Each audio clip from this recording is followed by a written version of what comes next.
الحمد لله وكفى وسلام على عباده الذين اصطفى أما بعد فأعوذ بالله من الشيطان الرجيم بسم الله الرحمن الرحيم وجاوزنا ببني إسرائيل البحر فأتوا على قوم يعكفون على أصنام لهم قالوا يا موسى اجعل لنا إلها كما لهم آلهة قال إنكم قوم تجهلون صدق اللہ العظیم۔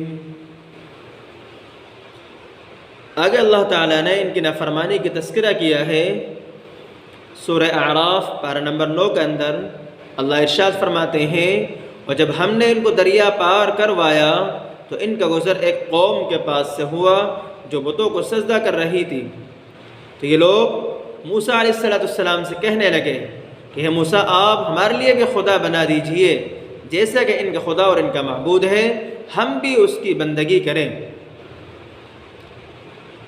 قال انکم قوم تجہلون، موسیٰ علیہ السلام نے کہا تم ایک جاہل قوم ہو۔ بتائے جاہل قوم کیوں ہے؟ اس لیے کہ جس خدائے وحدہ لا شریک لہو نے ان کو دریا پار کرایا، فرعون کے ظلم سے بچایا اور اسی دریا میں فرعون کو غرق کر دیا، پھر بھی یہ لوگ اللہ کے ساتھ شرک کرنے کی جو ہے موسیٰ علیہ السلام سے مطالبہ کر رہے ہیں اور کہہ رہے ہیں کہ آپ ہمارے لیے خدا بنا دیں، ہم اس کی بندگی کریں، اس کی عبادت کریں۔ اور فرعون کو اللہ نے ان پر مسلط کیوں کیا؟ وجہ اس کی یہ ہے کہ یہودی قوم کنعان کے اندر آباد تھی، ان کے اندر اللہ تعالیٰ نے حضرت یوسف علیہ نبینا علیہ السلام کو پیدا فرمایا اور آگے چل کر ان کو مصر کا بادشاہ بنایا۔ جب یوسف علیہ السلام مصر کے بادشاہ بنے تو انہوں نے اپنے قوم کے لوگ یعنی ان یہودیوں کو بھی مصر میں آباد کرنے کے لیے بلا لیا۔ چنانچہ مصر والوں نے اس یہودی قوم کا بڑا اکرام کیا، ان کا اعزاز کیا اور ان کو اپنی جگہ رہنے کو دی۔ اور حضرت یوسف علیہ نبینا علیہ السلام نے ان کو اکرام کے ساتھ رہنے کی اجازت دی وہاں پر، لیکن یہ قوم نافرمان قوم ہے، یہ قوم محسن کے احسان کو بھولنے والی ہے۔ جس محسن یعنی یوسف علیہ السلام نے ان کو اعجاز کے ساتھ مصر میں بلایا تھا، اسی پہ یہ قوم الزام لگاتی ہے اور کہتی ہے کہ نعوذ باللہ من ذالک یوسف علیہ السلام زنا کرنے والے تھے۔ اور اس قوم نے مصر والوں پر بہت ظلم کیا تھا۔ جن مصر والوں نے ان پر احسان کیا، ان کو اپنی زمینیں دی، اپنی زمین پر آباد کیا، ان پر ان لوگوں نے جو ہے ظلم کیا۔ تو اللہ تعالیٰ نے ان کو سزا دلوانے کے لیے وہاں پر فرعون جیسے ظالم بادشاہ کو پیدا کیا۔ فرعون نے ان کو بہت ستایا، بہت ظلم ان پر کیا۔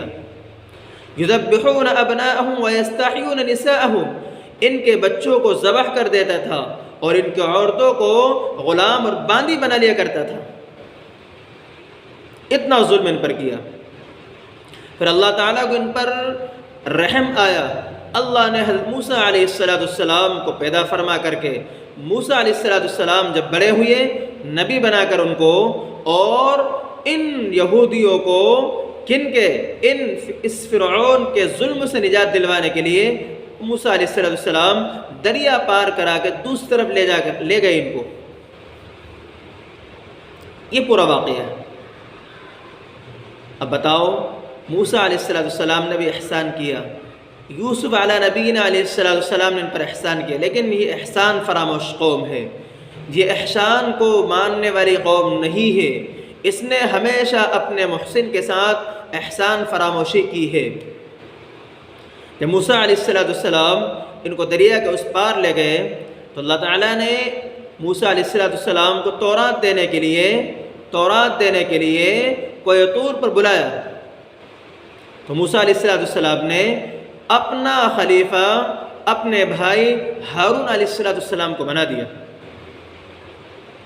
جب موسیٰ علیہ السلام تورات لینے گئے تو ان یہودی قوم نے، اس یہودی قوم نے، ایک انسان تھا سامری جس کا نام تھا، اس نے پوری بنی اسرائیل کا سونا و چاندی جمع کر کے ایک گائے کا بچڑا بنایا اور اپنے جادو سے اس کے اندر آواز پیدا کر دی۔ جب ان لوگوں نے دیکھا وہ تو آواز کر رہا ہے، چنانچہ ان لوگوں نے اس بچڑے کو ہی اپنا خدا بنا لیا، اور ہارون علیہ السلام جو ان کے اس وقت کے نبی تھے، انہوں نے بہت سمجھایا، ان کے داڑھیوں میں ہاتھ دیے کہ یہ غلط چیز ہے، ہمارے نبی تو موسیٰ علیہ السلام ہے جو آپ کے لیے کتاب لینے گئے ہیں، آپ کیا کر رہے ہیں؟ ان لوگوں نے ان کی بات نہیں مانی۔ جب موسیٰ علیہ السلام کوئی طور سے واپس آئے، دیکھا کہ پوری قوم بچڑے کو خدا بنائی بیٹھی ہوئی ہے، تو اللہ کا حکم آیا ان کو قتل کر دو، جس نے بچڑے کی پوجا کی ہے ان کو قتل کر دو، ان کی توبہ ہی یہی۔ چنانچہ قتل کر دیے گئے۔ اس کے بعد لوگوں سامنے موسیٰ علیہ السلام نے تورات پیش کی، تو لوگ کہنے لگے ہم نہیں مانتے تورات کو، ہم تو یہ دیکھنا چاہتے ہیں کہ اللہ ہمارے سامنے آپ کو تورات کتاب دے۔ چنانچہ حضرت موسیٰ علیہ السلام بنی اسرائیل کے 70 لوگوں کے ساتھ طور پہاڑ پر گئے، اور جب وہاں پر گئے اللہ تعالیٰ کے حکم سے بجلی گری تو پورے کے پورے 70 لوگ ہی اس بجلی سے ہلاک و برباد ہو گئے۔ جب ان لوگوں نے دیکھا کہ بھئی اللہ کی کتاب تبھی تو لوگ ہلاک ہو گئے، تو کہا کہ ہاں یہ اللہ کی کتاب ہے لیکن اس کے احکام مشکل ہیں، آپ ہمارے لیے آسان احکام بنوائیے، کروا دیجئے۔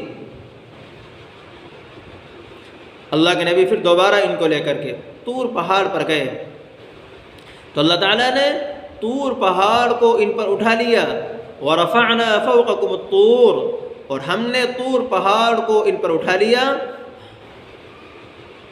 اور ان سے کہا خُذُوا، اس کو یعنی اس کتاب کو مضبوطی سے پکڑو ورنہ تمام کے تمام ہلاک و برباد ہو جاؤ گے، اس پہاڑ کے نیچے دب جاؤ گے۔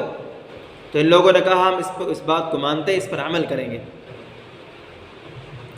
تو خلاصہ کیا نکلا ہے کہ یہ قوم ہمیشہ فسادی رہی ہے، ظلم ستم ان کی گھٹیوں میں بھرا ہوا ہے، ان کی فطرت میں ظلم ستم ہے، تبھی تو یہ لوگ ان مظلوم فلسطینیوں پر ظلم کر رہے ہیں، ظلم اٹھا رہے ہیں، ان کے بچوں کو یتیم، ان کی بیویوں کو بیوہ کر رہے ہیں۔ وہ نہایت کمزور جو اسپتالوں میں بھرتی ہے ان پر جو ہے بم پھینک رہے ہیں، ان پر ظلم کر رہے ہیں، کب تک ظلم کریں گے؟ اور جب بھی انہوں نے نافرمانی کی ہے، حد تجاوز کی ہے، اللہ نے ان پر ظالم بادشاہ مسلط کیا ہے۔ تقریباً اپنی تاریخ میں 3 مرتبہ ان پر اللہ نے بڑے بڑے ظالم بادشاہ کو مسلط کیا ہے۔ سب سے پہلے فرعون کو مسلط کیا ہے، اس نے ان کو تباہ و برباد کیا، ان کے بچوں کو ذبح کیا، ان کے عورتوں کو غلام اور باندی بنا دیا۔ اس کے بعد بخت نصر نے بھی جو ہے ان کا سفایا کیا اور ان کو اتنا مارا، تاریخ میں لکھا ہے فلسطین کی ساری زمین خون میں لہو لہان ہو گئی، اتنا ان کو مارا ہے۔ اس کے بعد ہٹلر نے بھی جو ہے ان کا صفایا کیا، دنیا کے اندر تقریباً 70 لاکھ یہودیوں کو ہٹلر نے مارا ہے، قتل کیا ہے، ان کا مرڈر کیا ہے۔